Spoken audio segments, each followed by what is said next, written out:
Let's take that to my panel tonight. Sky News contributor Joe Hildebrand and host Steve Price. Steve, of course, you've borne the brunt of most of this down in Melbourne. I mean, more than 100 firebombings you've had at tobacconists. You've got insurance companies now refusing to insure people who live in buildings that have a tobacconist down the bottom of them. And the federal government just won't move on this. It is so stupid.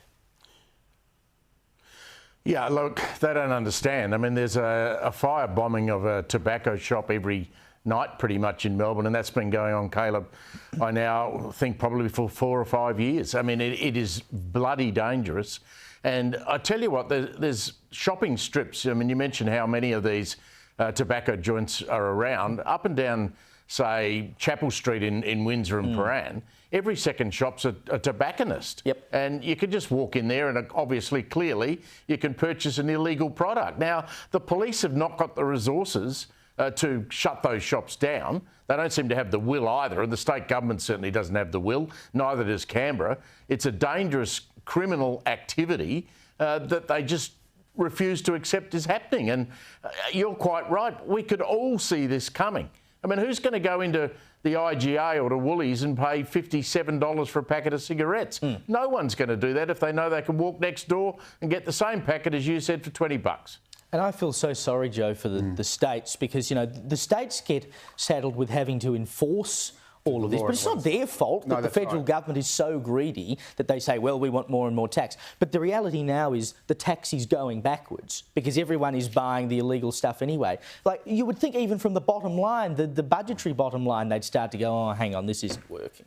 Well, as the good minister said, you know, we can't let organised crime dictate revenue measures. That is a cop-out. That's right, revenue measures to the government, which I think actually sort of bells the cat on this. This is a huge money spinner for the government. It used to be, I remember when all these taxes and the plain packaging and everything was brought in, back when I think Tanya Plibersek was health minister, and the argument was that that tobacco actually cost the country, cost the taxpayer so much money in medical expenses, hospital stays, you know, people being off from work because they're sick. And I remember noticing a few years ago in one of the budget lockups that the amount of money that the government was now getting from tobacco excise was now outpacing how much smoking actually cost the community. So from then on, it obviously became a cash cow. I think another problem for the government is that at the exact same time as the tobacco taxes were skyrocketing, they were cracking down on vaping as well, which is how a lot of people were, because I think a lot of the reason it's going down is because some people are quitting.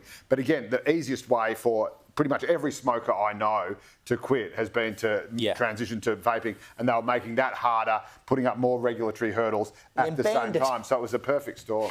It's just stupid stuff. Now, of course, I talked a little earlier about... Caleb, sorry, go on. Caleb, go on, Steve. What happened to the crackdown on vapes? These things that come into the country that are supposed to be illegal that Mark Butler announced. I don't see any crackdown on vapes. But this is the thing as well. They missed a trick there because they could have regulated it in the same way they do cigarettes and said, well, we understand that the illegal cigarette market already exists, so of course there's going to be an illegal vape market. But they said, no, we'll ban it. It'll all be fine. They could have said, that hasn't worked. Don't smoke illegal cigarettes. Buy legal, regulated vapes. Exactly. And the market was doing that, but the government sort of... Everything they touch, they bugger up. Now, the other thing I talked about at the top of the show, of course, is that the Liberal Party and how they've got to decide what their philosophies will be going forward. And it's interesting to see the divides. I talked about what Garth Hamilton had to say, and I think it's some of the best analysis I've seen so far. On the other side, this was Senator Jane Hume on Sky News today. I have a personal opinion on that, of course, and you know that would be that you know the electorate has sent us a very clear message what it is that they want in their government. Abandoning net zero, I don't necessarily think is consistent with that.